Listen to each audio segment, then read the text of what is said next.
우리에게 주시는 하나님의 말씀 열왕기하 5장 9절에서 17절까지 함께 봉독합니다.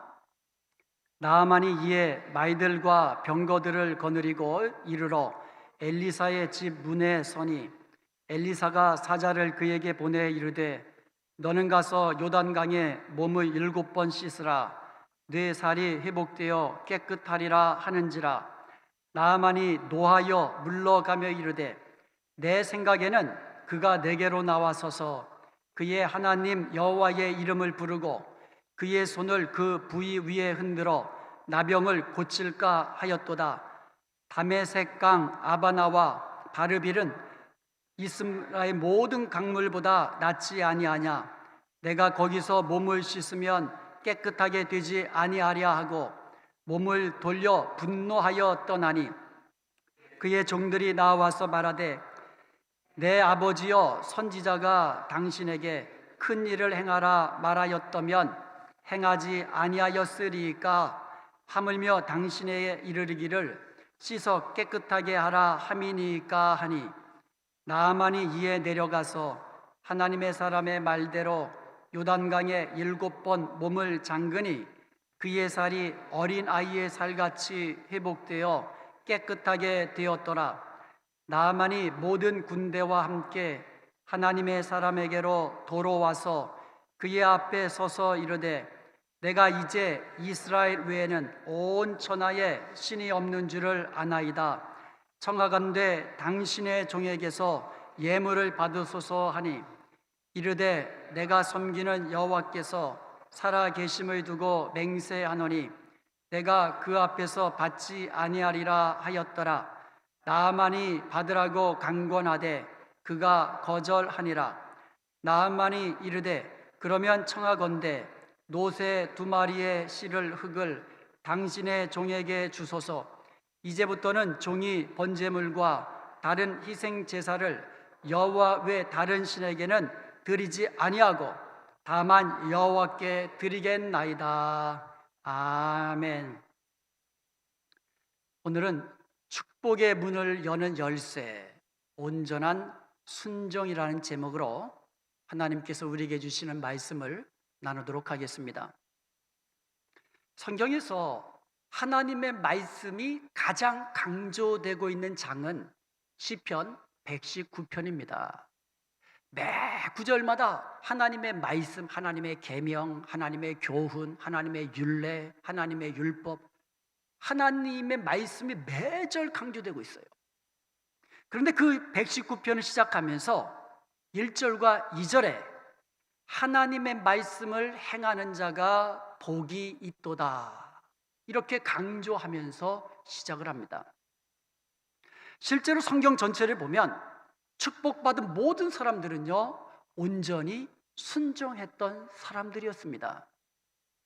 하나님의 사람 모세가 성막을 지을 때에 가장 강조되고 있는 말은 말씀대로라는 거예요. 모세에게 말씀하실 때 내가 너에게 보여준 대로, 내가 너에게 일러준 그대로 지어라. 그래서 성경에 보면은요 모세가 성막을 지을 때에 하나님이 이르신 그대로 지었다는 말이 계속 반복해서 나오고 있습니다. 그렇게 지어진 성막은요 하나님이 거하시는 집이 되었습니다. 죄인이 하나님께 나아가 하나님을 만날 수 있는 곳이 되었습니다. 그 성막 위에 임한 하나님의 영광의 구름이 광야의 이스라엘 백성들을 인도하시는 그러한 축복을 이스라엘 백성들이 누리게 된 것입니다. 노아가 방주를 지을 때에도요 자기 지식과 자기 경험대로 짓지 않았습니다. 하나님이 그에게 명하신 그대로 방주를 지었습니다. 이렇게 노아의 온전한 순종의 결과 노아의 식구들과 방주 안에 있던 생물들이 대홍수의 심판으로부터 구원을 얻는 축복을 누리게 된 줄로 믿습니다. 오늘 본문에 나오는 나아만 역시도 온전한 순종으로 하나님의 축복을 누리게 되었는데 그 과정을 살펴보면서 하나님이 우리에게 주시는 놀라운 은혜의 말씀들을 우리가 받기를 원합니다. 오늘 지도를 먼저 한번 보겠습니다. 여러분 지도를 보시면은요, 그 이스라엘 북이스라엘 위에 아람이라고 있습니다. 아람 나라. 저 아람 나라는요, 북이스라엘과 경계를 맞닿고 있는 그런 나라였습니다. 그 아람 나라의 국방장관이 나만이라는 사람이었는데, 그 나만 장군이 그만 나병에 걸렸어요. 백방으로 아마 치료를 받기 위해서 노력을 했을 겁니다. 그러나 그 당시에 나병을 치료한다는 것은 불가능한 일이었습니다. 그러던 중에 나만 장군의 부인의 여종 가운데 이스라엘에서 잡혀온 어린 소녀가 있었습니다. 그 어린 소녀가 여주인에게 우리 이스라엘 나라에 가면 엘리사라는 선지자가 있는데 그 엘리사 선지자에게만 가면 나병 고칠 수 있습니다. 이런 말을 전해준 거예요. 우리는 이 여인에게, 이 어린 소년에게서 배울 것이 있습니다. 구원의 축복은 들음에서 시작되는 겁니다. 믿음은 들음에서 시작되는 겁니다. 만약에 저와 여러분이 누구든지 예수님 앞에 나아가서 예수님의 이름을 듣고 예수님을 믿기만 하면 구원을 얻는 축복을 누리게 된다는 것을 믿는다면, 누구든지 예수님 앞에 나가 모든 고난의 문제 하나님 앞에 내려놓고 예수님의 이름으로 기도하면 다 고침받고 해결함 받는 것을 믿는다면, 우리 하나님은 살아계시고 전능하신 하나님이라는 것을 믿는다면 우리는 그 이름을 전해 주어야 될 줄로 믿습니다. 특별히 슬픔을 당한 자, 고난을 당한 자, 연약한 가운데 있는 자, 이러한 자들이 우리 주위에 있다면 우리는 담대하게, 아니 엘리사에게만 가면 나병도 고침받는다고 어린 소녀가 그렇게 담대하게 그렇게 이야기해 줬는데, 우리도 우리 주위에 있는 우리의 예수 그리스도의 이름이 필요한 그 사람들에게 담대히 예수 그리스도의 이름을 전해 주어야 될 줄로 믿습니다. 구원의 축복은 들어야 듣는 데서 시작되는 거예요. 전하는 자가 없는데 누가 들을 수 있겠습니까? 저와 여러분이 예수 그리스도의 이름을 부지런히 전할 수 있는 자 될 수 있기를 주님의 이름으로 축원드립니다. 이렇게 해서 나만 장군이 말과 병거를 거느리고 아람 나라 왕의 친서를 친히 가지고 국빈 자격으로 이스라엘을 방문했습니다. 그런데요, 친서의 내용이 이런 겁니다. 내가 총애하는 나만 장군을 보내니 당신은 그의 나병을 꼭 고쳐주길 원합니다. 이스라엘 왕이 이 친서를 보고 나서는 기가 막힌 거예요. 아니 나병 환자를 지금 고쳐내라는 거잖아요. 기가 막힌 노릇 아닙니까? 당시 불치병인 나병을 고쳐내라는 말은 이것은 침략하기 위한 구실에 불과하다, 이렇게 생각한 거예요.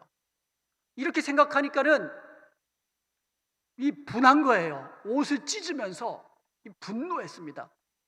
그러면서 한편으로는 두려움과 그리고 이 마음속에 이제 그때부터 깊은 걱정이 시작된 겁니다. 여러분 아까 지도에서 보셨겠지만 북이스라엘과 아람 나라는 경계국입니다. 주변국이에요. 역사적으로 볼 때요, 전쟁은 이웃 나라끼리 전쟁합니다. 우리나라 역사를 보세요. 맨날 중국하고 일본한테 침략받은 역사 아닙니까? 왜요? 주변국이기 때문에 그래요. 옆에 있는 나라끼리 싸우는 겁니다. 그런데 문제는요, 당시 아람 나라가 이스라엘보다도 국력이 셌다라는 거예요. 그런 상황에서 이 나아만 장군의 나병을 고쳐내라는 신선을 받으니 이거야말로 기가 막힌 노릇 아닙니까? 그때부터 근심과 두려움이 깊어졌던 것입니다. 이 소식을 들은 하나님의 사람 엘리사가 왕에게 나아만을 자기에게 보내라고 이야기합니다. 나아만이 그래서 말들과 병거들을 거느리고 엘리사의 문 앞에 섭니다. 그런데요, 엘리사가 나가보지도 않아요. 나가보지도 않고 사자를 그에게 보내서 너는 가서 요단강에 몸을 7번 씻으라. 그리하면 내 몸이 깨끗하게 되리라. 내 몸이 회복되어 깨끗하게 되리라는 말만 전해준 거예요. 아주 쉽고 간단한 처방전이었어요. 사람의 처방은 때로는 복잡합니다. 그러나 하나님의 해결 방법, 하나님의 처방은요 아주 쉽고 간단합니다. 믿고 그대로 행하라, 이거예요. 하나님의 처방은 간단해요. 내 말 듣고 그대로 행하라. 너무 쉽고 간단합니다. 너무 쉽고 간단하기 때문에 사람들이 때로는 믿지 못하는 거예요. 그래서 순종하지 못합니다. 그래서 복을 누리지 못하는 경우가 허다한 거예요. 나아만의 첫 번째 반응 역시 그러했습니다. 11절 이하에 보면 나아만이 노에서 물러갔다 그랬어요. 나아만 생각에는 지금 아람 나라의 넘버 2 국방장관이 왔는데 쏜살같이 와가지고 어서 오세요 하고 하나님의 이름으로 환부에다가 손을 얹고 나병을 고쳐줄 줄 알았는데 이거는 코빼기도 안 베고 사원 하나 보내가지고 그것도 처방이라고 뭐라고요? 요단강에 가서 7번 몸을 씻어라. 그게 끝이에요. 자존심이 상한 거죠. 이 체면이 말이 아니잖아요. 지금 부하들을 잔뜩 데리고 왔는데 이거 자존심과 체면이 이거 말이 아닙니다. 화가 치밀었습니다. 그래서 떠나려고 하는 거예요. 만약에 그때 나아만이 자존심과 체면이 상했다는 이유로 화를 못 이겨가지고 그 자리에서 떠나갔다면 그의 병은 고침받지 못하고 그는 세상과 격리돼서 비참하게 죽음을 맞이했을 것입니다. 여기서 끝나는 게 아니에요. 아람과 이스라엘 나라의 그 관계가, 사이가 극도로 나빠져 가지고 어쩌면 전쟁으로 치달을 수 있는 위기의 순간이었습니다. 이 순간이 나아만의 인생을 좌우하는 아주 기로였습니다. 그때 13절에 보면 나아만 장군을 수행했던 수행원들의 반응이 나옵니다. 그들은 나아만 장군에게 장군님, 만약에 엘리사가 이보다도 더 하기 어려운 큰 일을 하라고 말했다면 장군님 하셨을 거 아닙니까? 그런데 요단강에서 7번 몸을 씻으라는 거 아주 간단한 일인데 한번 해보시지요. 더 큰 것 하라고 해도 할 판인데 아주 지금 작은 것 이야기했는데 한번 믿고 해보시지요. 이렇게 조언을 한 겁니다. 대부분 아랫사람들의 생리는요 윗사람 주인의 비위에 맞춰서 맞장구 치는 것이 그들의 생리입니다. 만일 나만 주위에 있는 사람들이 이건 말도 안 됩니다. 이런 일은 있을 수 없습니다. 당장 돌아가십시다. 그리고 당장 군사들을 이끌고 아예 요절을 내버리십시다. 이렇게 나만 비위에 맞도록 조언을 했다면 나아만은 자기 나병도 고치지 못하고 잘못하면 전쟁이 일어나는 위기까지 맞이했을 것입니다. 대통령을 비롯한 지도자들 주위에 이와 같이 지혜로운 조언자가 있어야만 합니다. 그리고요 우리 주위에도, 여러분 주위에도 여러분에게 적절한 조언을 통하여 올바른 판단을 내려서 하나님의 축복을 받도록 하는 그와 같은 지혜로운 사람들이 여러분 옆에 있어야만 합니다. 여러분의 부모님들이 그런 역할을 해줄 수 있고요, 여러분의 친구들 가운데 지혜로운 친구들이 그런 역할을 해줄 수가 있을 것입니다. 근데 제가 생각하면은요 사심 없이 여러분을 위해서 축복하면서 여러분을 위해서 조언할 수 있는 사람은 아마 담임 목사일 거예요. 아무런 사심 없이. 그래서요 여러분에게 어려운 일이 있으면 또 저와 상의를 하고 상담을 하세요. 그러면 제가 다른 건 못 해드려도 말씀을 가지고 여러분에게 조언해 드릴 수도 있고, 그리고 무엇보다도 여러분을 위해서 기도해 드릴 수 있습니다. 여러분 주위에 있는 그와 같은 지혜로운 사람들의 조언이 있을 때에 이것이 옳다라고 생각되면 내 생각과 내 주장을 내려놓을 수 있는 용기도 여러분 필요한 겁니다. 그래도 내 주장과 내 고집 내세우면 그 다음부터는 여러분 주위에 있는 지혜로운 사람은 하나둘씩 떠나갑니다. 저도 여러분에게 한두 번 이야기해서 그래도 여러분이 자기 길로 가면 그 다음부터는 말하지 않습니다. 말해도 소용도 없고 말해봐야 관계만 나빠지기 때문입니다.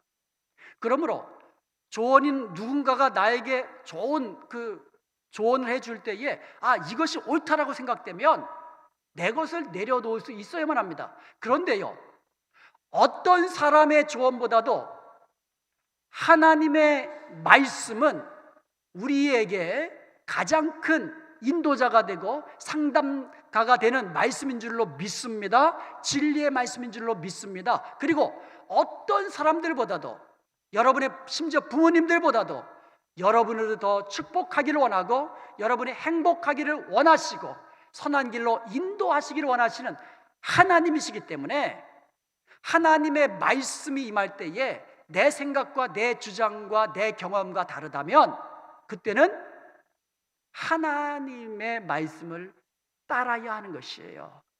그것이 축복의 길인 것입니다.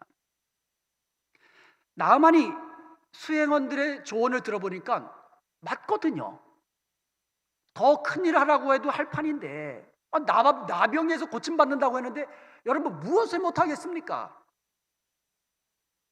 은금 달라고 하면 아마 줄 거예요. 모든 것 다 쓸 겁니다. 가만히 생각해 보니까 요단강에서 7번 몸 씻는 거 뭐가 어렵습니까? 이렇게 생각하고 그 말대로 순종하기 시작합니다. 14절에 보니까 나아만이 이에 내려가서 하나님의 사람의 말씀대로 요단강에 7번 몸을 잠그니 그 살이 여전하여 어린 아이 살같이 깨끗하게 되었더라 말씀하고 있습니다. 나아만은 엘리사가 하라는 그대로 한 겁니다.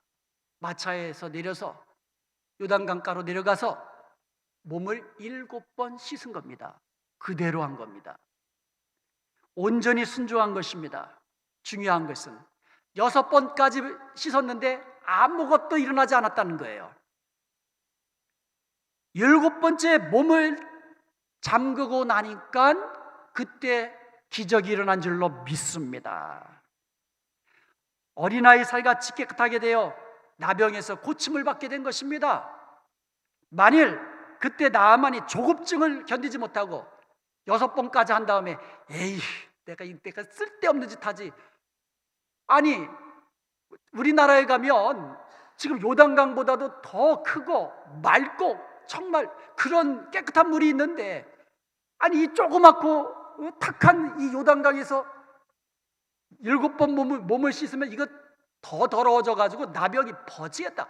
이렇게 생각하고 가버렸으면 그것으로 아마 끝났을 것입니다. 그는 온전히 순종했을 때 하나님의 놀라운 기적과 축복을 맛보게 된 줄로 믿습니다. 사랑하는 여러분, 온전한 순종은 하나님의 축복의 문을 여는 열쇠입니다. 여리고성을 함락시킬 때도 보세요. 하루에 한 바퀴씩 돌아라, 6일 동안 돌아라, 그대로 했습니다. 그런데 7일째에는 새벽부터 일어나가지고 6바퀴를 돌고 그리고 마지막 7바퀴를 돈 후에는 제사장들이 나팔을 크게 불어라. 그러면 여호수아가 외쳐라. 그러면 온 이스라엘 백성들은 크게 외쳐라. 이렇게 하나님께서 말씀하셨어요. 말도 안 되는 명령이지요. 그렇게 해서 여리고성이 무너진 예가 있습니까? 이거는 우리 경험과 우리 생각과 우리의 모든 지식을 합쳐봐도 이거는 말도 안 되는 말입니다. 그랬으면 아무 일도 일어나지 않는 거예요.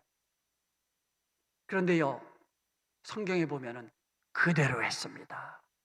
7일째 되는 날 7바퀴 돌고 마지막 7바퀴 돌고 제사장이 나팔을 크게 붑니다.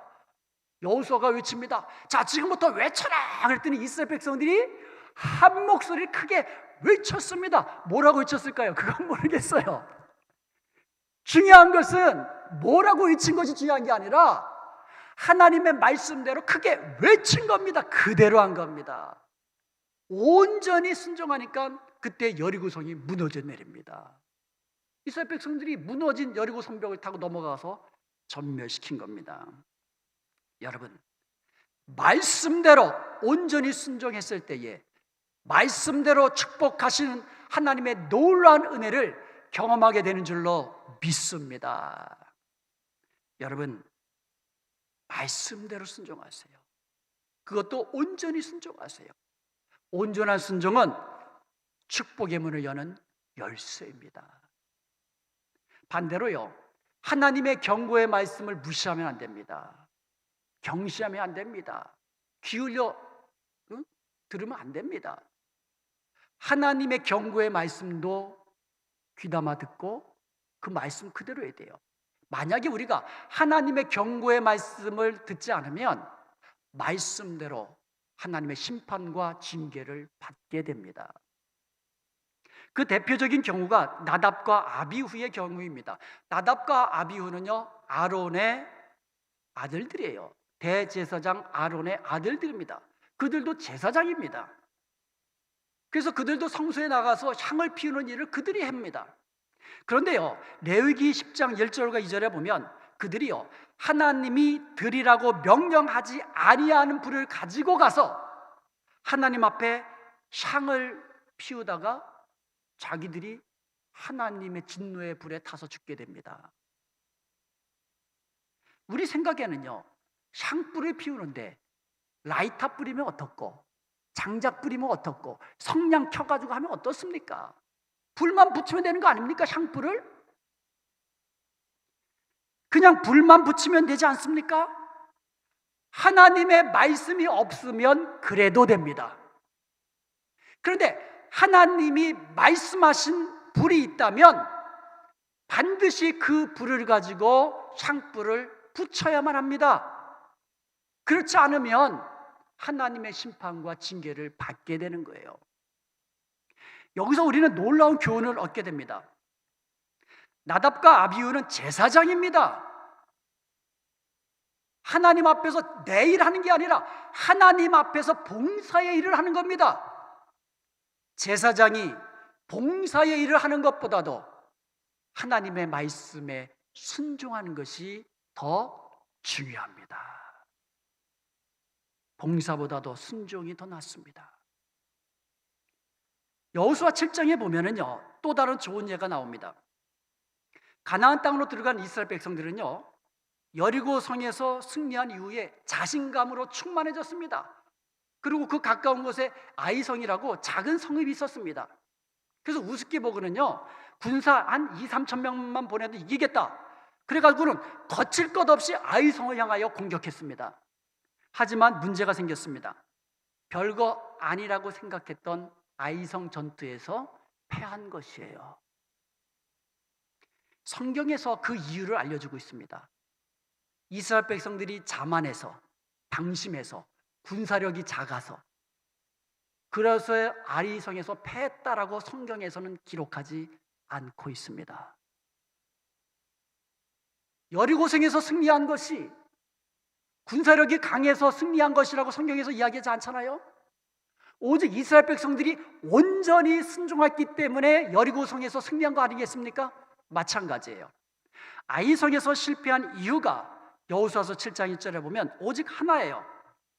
여리고성에 있는 모든 물건은 다 하나님께 바쳐진 거룩한 것이라고, 그렇기 때문에 하나님께 온전히 바치라는 하나님의 명령이 있었는데 아간이 그 명령을 어기고 하나님께 바쳐진 물건에 손을 댑니다.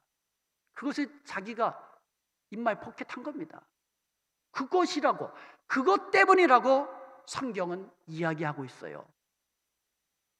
여호수아서 6장 17절에서 21절에 보면 여리고성에 있는 모든 것들은 다 하나님께 바쳐진 하나님의 것이라고 이야기합니다. 하나님께 바쳐진 것은요, 손대면 안 됩니다. 어떤 것이든지 거룩한 것은 손대면 안 됩니다. 그래서 온전히 바쳐야 돼요. 이 구절에서 가장 강조된 말씀은 온전히 바치라는 거예요. 온전히 바치라. 그냥 바치라는 것이 아니라 온전히 바쳐라. 여리고성에 있는 모든 물건은 다 여호와의 것이니 온전히 하나님께 바쳐라. 그런데 온전히 바치는 방법이 몇 가지가 있어요. 하나님께 바쳐진 것은 취하지 말라는 거예요. 개인이 손대지 말라는 겁니다. 어떤 것이든지 다 하나님께 온전히 드리는 것인데, 그 중에서도 은과 금, 동철 기구들은 구별된 것이니 여호와의 곳간에 드려라, 이렇게 말씀하고 있어요.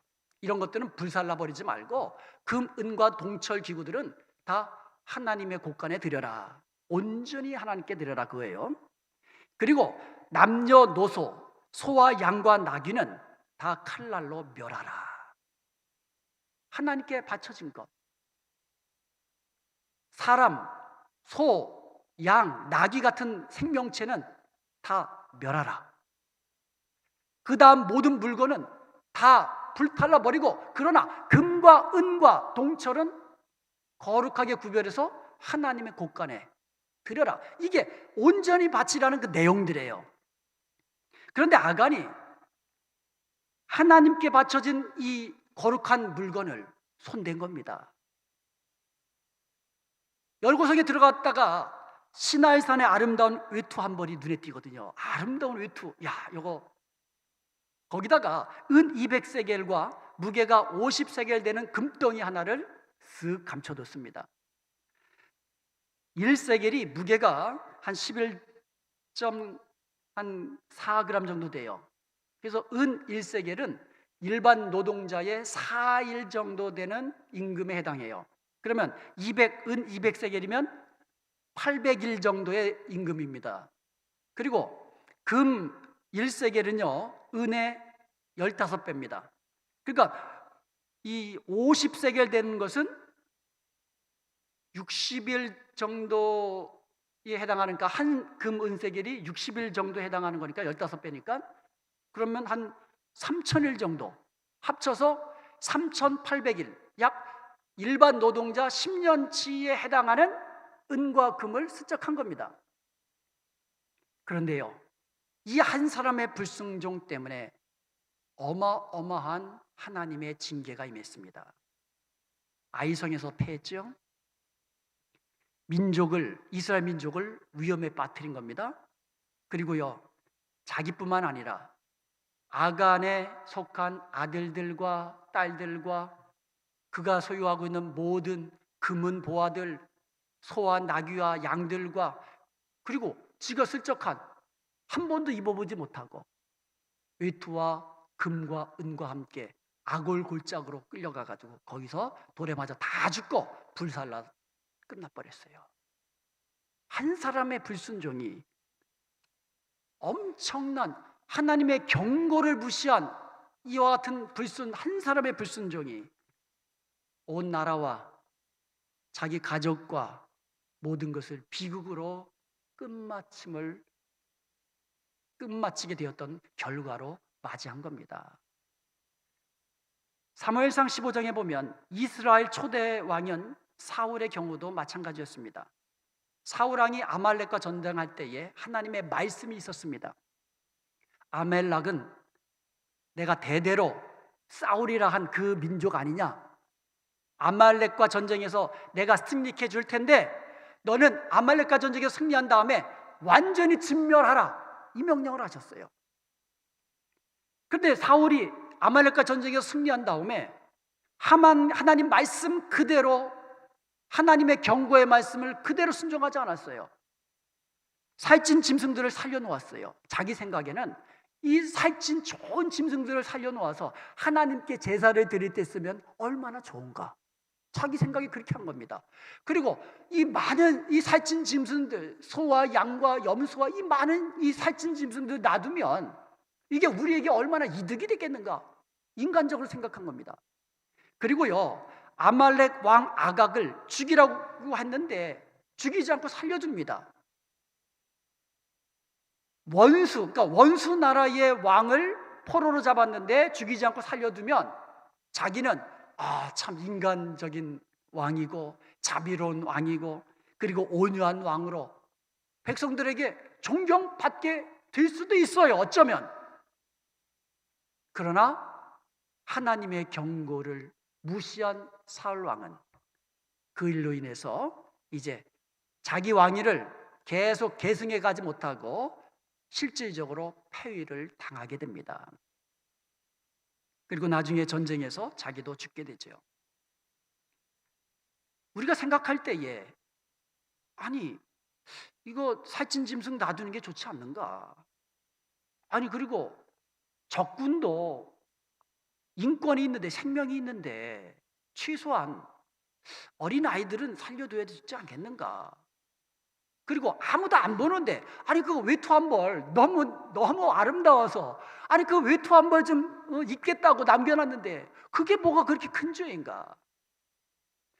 하나님의 경고의 말씀이 없으면 다 괜찮습니다. 그러나 하나님의 말씀이 있으면 말씀 그대로 순종할 때에 복을 받는 것을 믿으시길 축원드립니다. 하나님의 말씀이 있을 때에 불순종하면 심판과 징계를 받는 것을 기억하시기 바랍니다.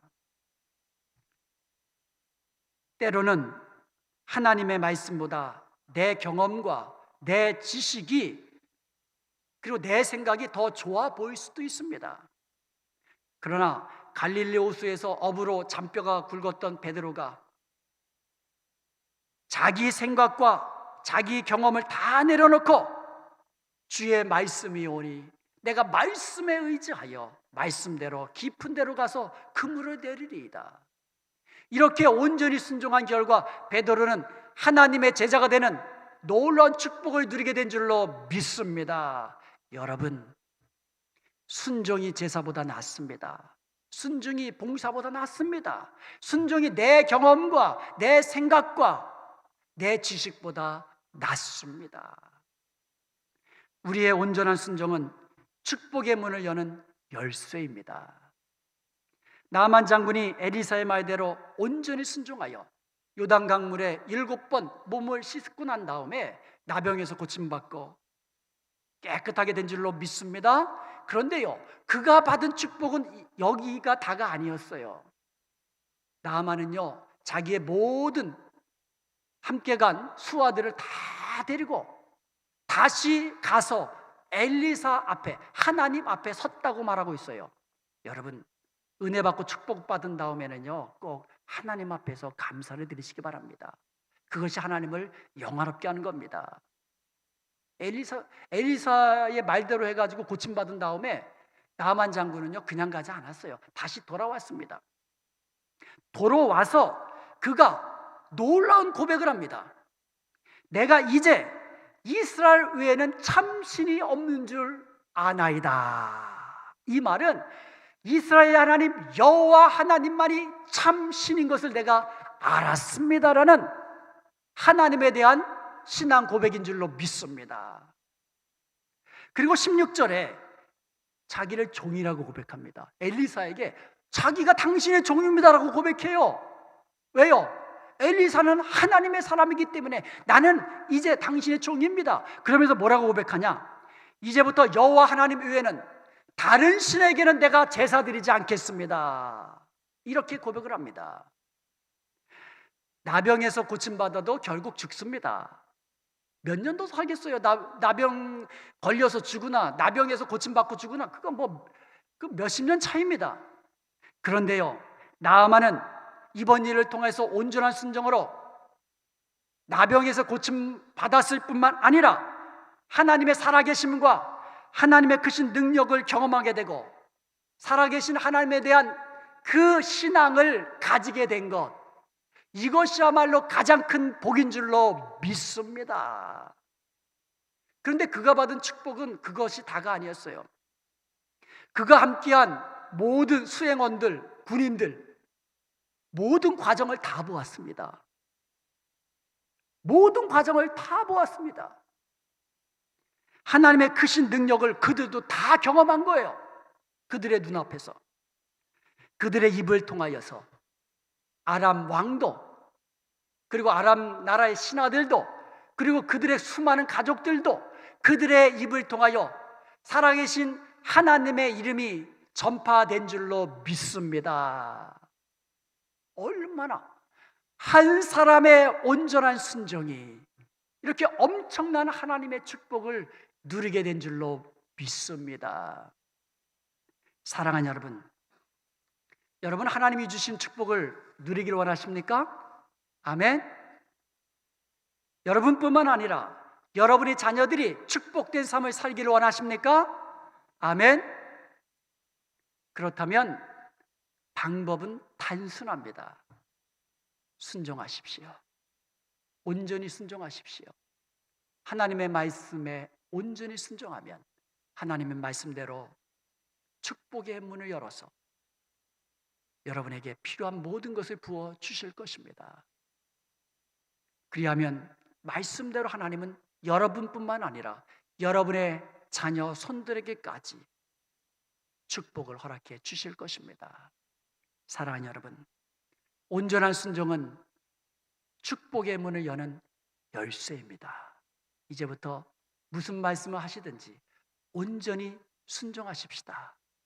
그리하여서 말씀대로 하나님의 풍성한 축복을 누리며 하나님께 영광 돌리는 삶을 사는 저와 여러분이 될 수 있기를 주님의 이름으로 축원드립니다.